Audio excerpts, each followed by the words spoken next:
And action. I'm going to say our names first, Tyler. That's Tyler. I'm Elijah.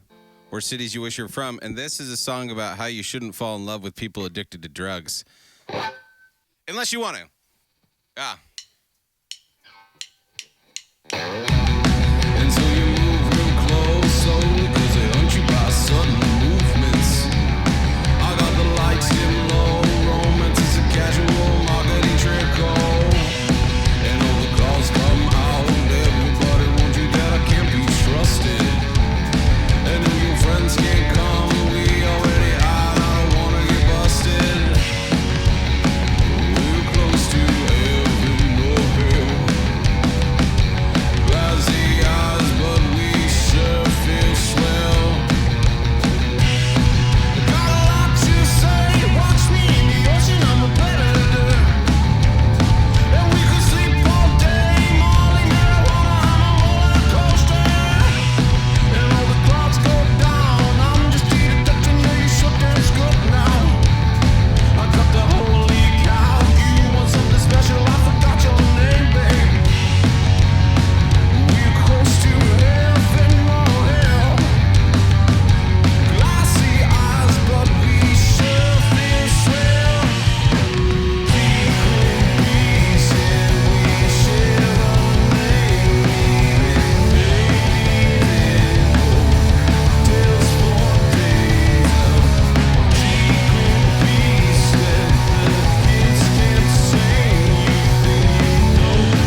Line 6 is watching. We love this Helix. Please sponsor us. Feel good, Ty? I feel like I'm watching a movie of you and not actually you. You look much better when you're not in the same room as me. Yeah, that's what the moral of the story. But I do miss your soft touch.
That turned out better than I had planned.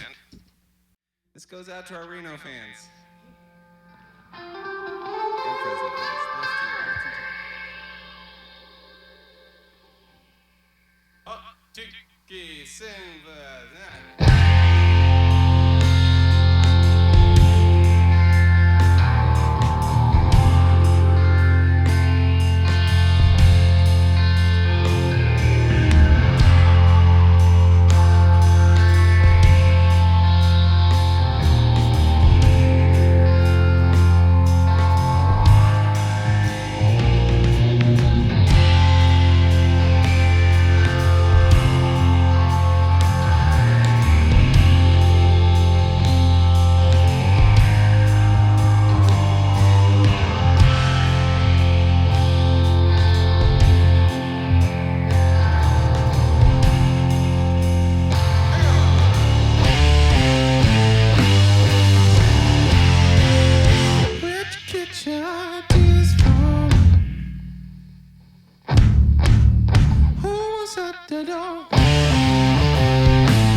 now you got your high heels on.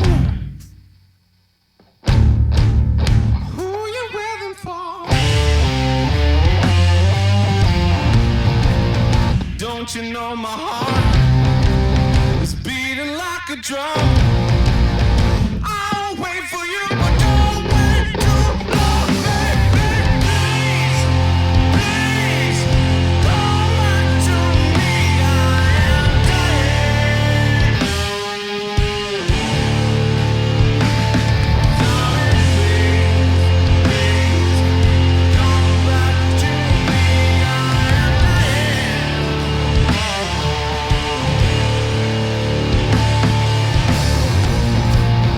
It's just a thing we say but never do. I will cut my wrist, but only for you,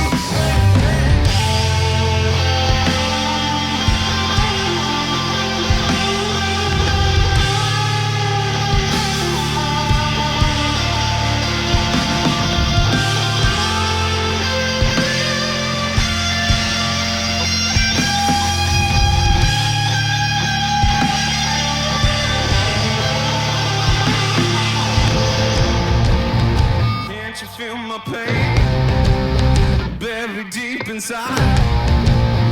Watch me shiver, shake like I lost my mind. I'm sitting here just waiting on you, baby.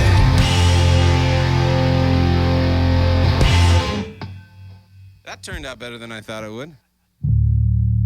That song's called Overabundance, and it's about accidentally stalking an ex-girlfriend. Sorry, Vicky. I've never dated someone named Vicky or stalked anybody, but we've all had those inclinations, and we need to. This is a safe space. We need to be able to talk about our feelings. All right, you want to intro this one, Sacco? Do we have an intro line here? Your hands are so warm. I've just been in the sauna for an hour. You look like you lost 10 pounds. I feel like I lost 10 pounds. I'd say hydrate. I don't know. Take a nap?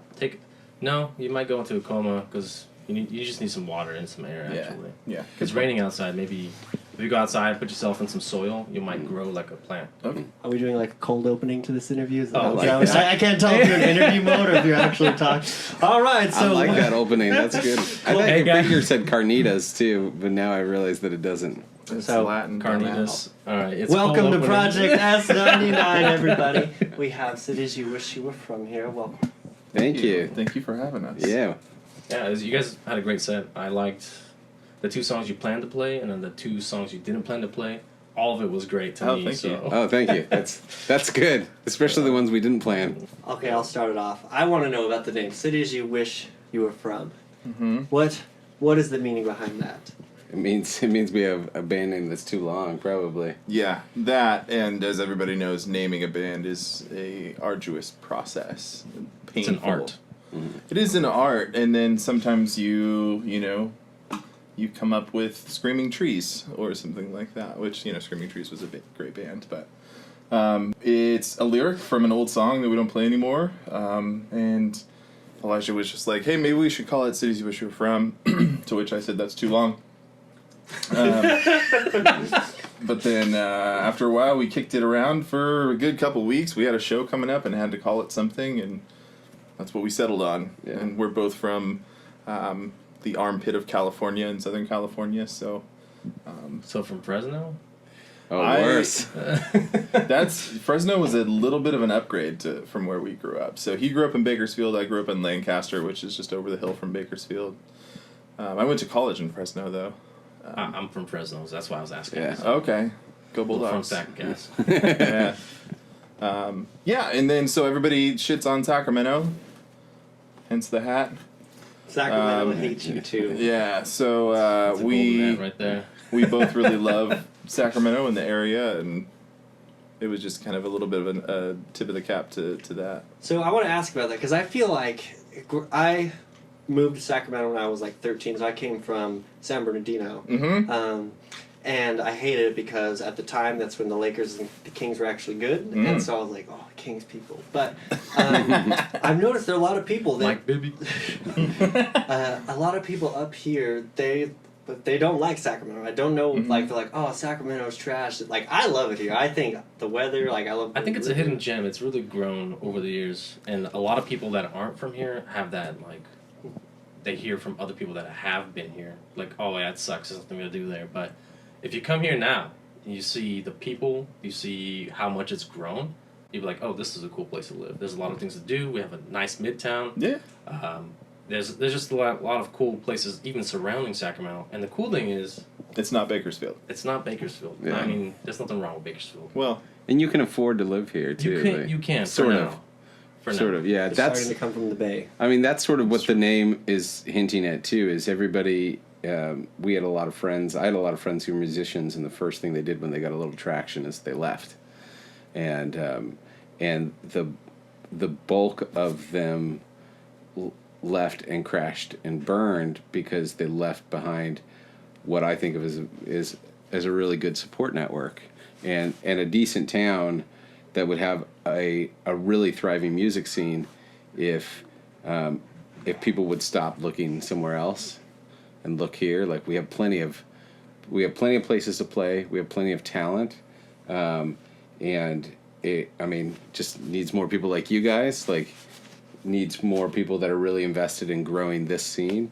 And yeah, I think we just got so tired of people going like, well, Sacramento, but I'm on my way to the city, or I'm moving to LA or New York or and I'm Nashville. like, yeah, and I'm like, why?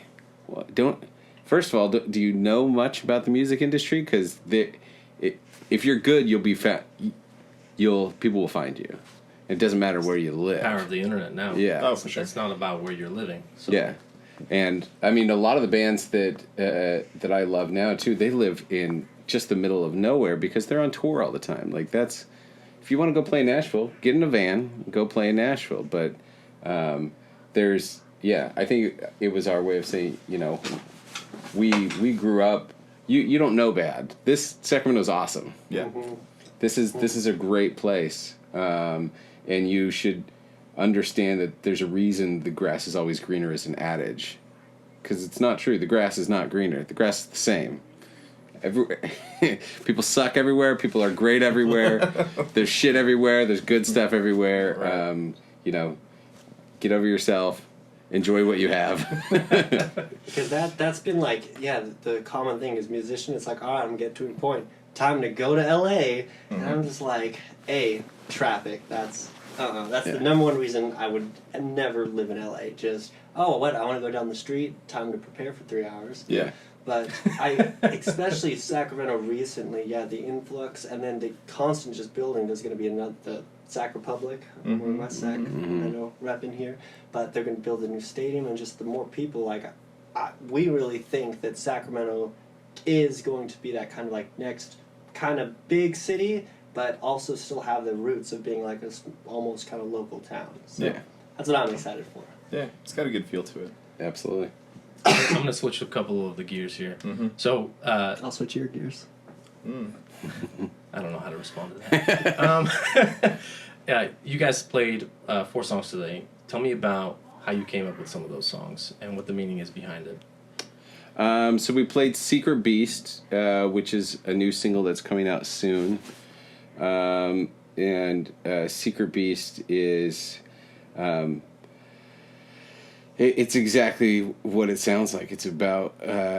It is a song from the perspective of a person's inner demon. It's a song from a perspective of a guy's inner demon because I write the songs, and so it's from the perspective of the worst version of me, which I think I like writing songs like that because people think gnarly shit and then they think they're weird, and I want to just say it out loud and be like, you're not that weird. Everybody thinks crazy stuff. So and then we played Olivia. Olivia is a breakup song, and it's been around for a long time. It's gone out of our set and into our set and out of our set. And this most recent recording session, just sort of on a whim, we threw it back on, and then we started playing it on tour and it's my locally. kid's favorite song. Yeah, and people like freak out about it, and sometimes I cry on stage when I sing it. So, and that one's just about. I mean, we've all dated that girl that's just like almost attainable, but not quite. You're like, shit. She's just too good for you. Dude. She's just a hair too like. You're like, fuck, I'm not cool enough for this girl. Damn Out of it. your league. It's because you're from Bakersfield. Yeah, it is from Bakersfield. And then we played Overabundance, which is another one of those deep, dark demon songs. And it's from the perspective of that demon inside you that just can't get over the girl. And so this guy, like, casually walking around town, and I think that one of the lines is, where'd you get that new shirt from? So that's sort of a nod. He was like, why the fuck is he... Oh, shit, he's following her. And then, but the chorus is, please come back to me, I'm dying. So it's, you know, you can be... Are you guys doing that? Yeah. No worries. That's all right. He could have come in and... Yeah, he could hang out. So it's also about a guy who's like... It's about that worst part of yourself. Like, the guy that desperately wants a girl and also feels like he's going to die if he doesn't get her. So it's sort of a ludicrous song. Like, it's ridiculous. Like, Sounds like love to me. yeah. And then, God, they're all love songs, aren't they? Resentment is another love song. But Resentment That's is... a very interesting statement right there. Resentment is another love song. Yeah. Two of these songs are about the same person, but we won't go into that. And Resentment is about a relationship that's slowly killing somebody, and the guy's, or whoever, girl, whoever relates to is saying... The person is saying, you know, you're doing this to me, so maybe you'll love me when I'm in a coma. Maybe that'll make you happy. So it's kind of dark. Yeah, That we may have not those make it songs. into the rotation. Tyler's been pushing it for years because he loves his drum part. It's my favorite song. Yeah. But that's really... I have very mixed feelings about that, so stay tuned. That brings us to the next question of, how do you guys come up with these songs? Like, what does it start? Do you come up with a riff first, or do you come up with a sick drum part, and you're like, all right, let's build on top of that? Or... Yeah, every song is a sick drum part first. Well, check this out. Nice. I watched a bunch of Travis Barker YouTube videos.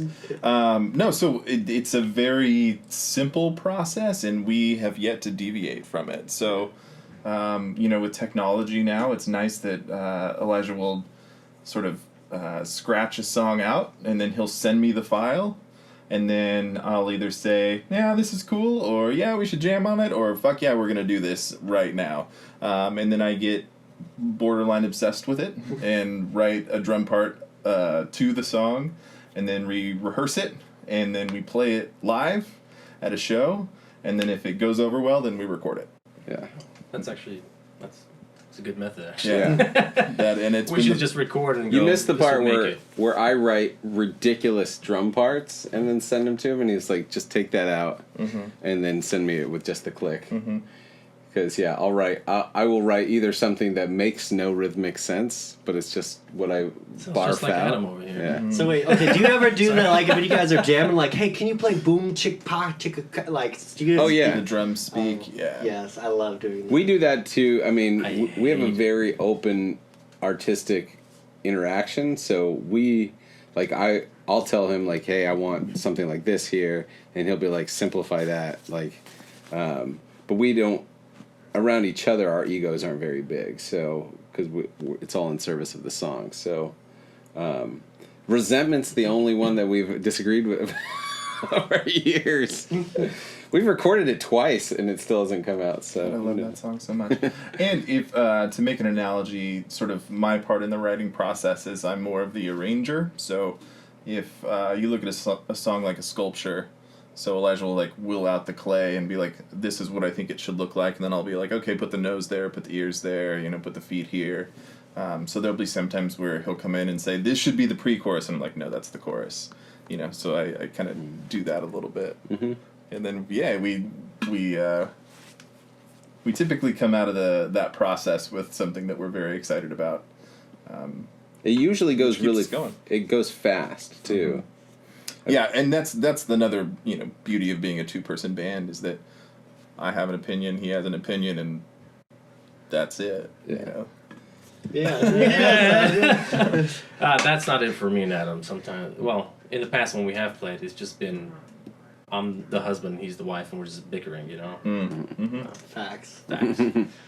Well, I want to ask on that 2-person band, like, so I feel that sometimes with 2-people band, like, it's like, okay, how do you bring that energy to the stage? Like, when playing live, I feel like some people get intimidated. I know we've talked about it. It's like, oh man, how can we, still just do with 2 folks, but still bring in all that energy? We saw a little bit about your gear, but tell us, like, how is it that you guys get that energy, get that feeling, and get really everything you're trying to put out on the stage with just 2 people? So my answer is going to be a little bit more philosophical. I feel very appreciative that we get to do something like this. Both of us went to college, we have jobs, we have kids, we have relationships, and the fact that all of that is such a huge part of both of our lives, but we're still able to go out on tour and play music. When we do get on stage, it's not lost on us that this is our mental health. This is how we stay sane. So I think that's where a lot of the energy comes from, is that we're very appreciative of the opportunity, is maybe cliche as it sounds, but and the other part is that we really like playing music together. So it's also not lost on us that people come out to see us and they pay money sometimes, and sometimes it's late, sometimes it's on a weekday and they got to wake up, so we want to give them a good show, and crowd response is what fills your cup, you know what I mean? Yeah.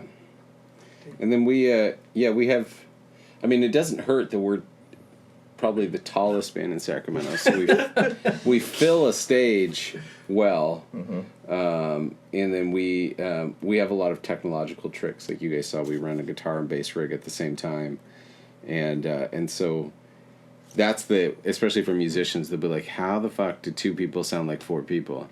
Or like, it was a long process. We talked about it during the setup, and I was like, how do I can't even take a feed from this, can I? Yeah. Because it's such a special setup you got going on. It's interesting. So I kind of want you to talk about how you got that set up and what made you come up with getting. I didn't even know it existed, to be honest with you. Neither did we. Pickups? Yeah, neither did we. Pickups, yeah. We always knew, I think, we always leaned towards a 2-person band. The band I was in before was a 2-person band. Tyler was in it for a brief period, actually, and that's how we met. But I bought this band van for the last band that I was in, and I was like, well, it'll fit gear and 2 people, so it has to be 2 people. And then I have enough gear for at my house for probably 3 bands at this point. So I just started wiring and figuring out how to split the signal from my guitar. And then I can't remember how I came across this company, but there's a company in LA called A Little Thunder. I think it was Instagram. Was it Instagram? Yeah. And it's a pickup that runs out of your guitar in stereo, so a single stereo cable, and so the tip of the cable runs a bass signal, and the ring runs your standard guitar signal. But the interesting thing about the pickup is the note shift, so the dropping an octave is built into the pickup, and it has this proprietary technology called low note delineation, so it only plays whatever the lowest note you're playing at any one time is. So it was designed by Steve Vai's guitar tech. Yeah. Oh. And we were lucky. We found it early, and we reached out to Andy, is the owner's name, and it's just like his company, his little company. And I said, "Hey, are you looking for bands to sponsor?" And he was like, "Yeah, I'll sponsor you."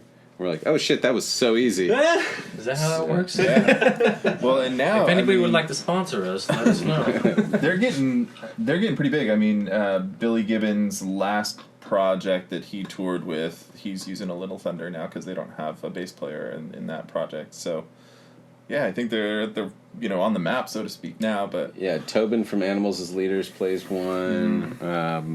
Yeah, I know a bunch of metal projects play them. I know a couple metal projects that play them, and the guitarists play them as guitar pickups just so they can switch and like drop an octave and get like super low rumble out of their guitar. But yeah, it's getting some good traction, and you can't. I mean, I don't want to shout out a little Thunder too hard, but I can't beat them up enough. Like I've never killed one, and it's an electronic pickup, and I sweat profusely. So I have a backup guitar that also has one in it, and I never pull it out. So yeah, and then it's just been a lot of gear switching, and now we finally found a setup that works well. We don't run anything tube either because we tour, so everything is modeled so that we can get the precise sound that we want, because we're both tone junkies. So It's just you have a go ahead, Adam. Thank you, Sako. Yeah, I'll save my question. Well, I was gonna ask, do you guys have any tours coming up? we're planning a summer tour right now. We haven't announced it because we're just locking down more dates. We'll probably do like 10, 15 dates this summer. And then we usually tour during the summers, and then do some festivals in the fall, and then take Christmas off, and then do it all over again until we get too old to lift our gear or people stop coming out. So Yeah. this year we're doing primarily West Coast. We're just last year was sort of a down year, and we did Concert at the Park and a bunch of local stuff. And the year before that, we toured everywhere on God's green earth that we could get to in our crappy vans. So, now we're trying to stay local. And by local, I mean like where we can get within 300 miles and build a more localized fan base. So if you see us in Sacramento, you're like, oh, I like them. We're like, okay, well, we're playing in Stockton. And people are like, oh, like people will drive. I'll drive to Stockton to see a band I like. Or we're playing in, like, we love playing in Reno. Reno's a great town to play music in. So, Chico, those sorts of places. So, Chico. The memories just flooding in. do you both go to Chico? No, I'm not we gonna didn't talk go there about- for school. Yeah, we went there for partying reasons, but There you go. I That's don't a want to good talk reason about to the go. partying reasons because it ended up. A literal bathroom flooding. Oh, yeah. Bought like what, almost first It part was of a the wild. house. It was a wild night. Both times I've gone, I'm like, I don't think I want to come back. Like my body hurts, and I'm 21. You know, like my body hurts at 21. If I did it today, it'd be a wrap. I'm like, I'm dead. Go ahead, ask your question now, Sako. The floor is all yours. No, I think we'll get at him. All right, well, on that case, thank you guys so much for coming out. It was a pleasure thanks for chatting with you having us. guys from one dynamic duo to another. You guys are awesome and rocking it. So that's all I got to say. Yeah, thanks guys. I liked your whole set. I you. appreciate it. Thank you. Right on. Alrighty. All right, and we'll sign out. Peace. And scene. Sweet. Alright, guys. Thank you for having us. I'm going to use your restroom real quick. Go for it. It's the last door in the hallway. I should just label it bathroom at the top. We'll just get the sign arrows.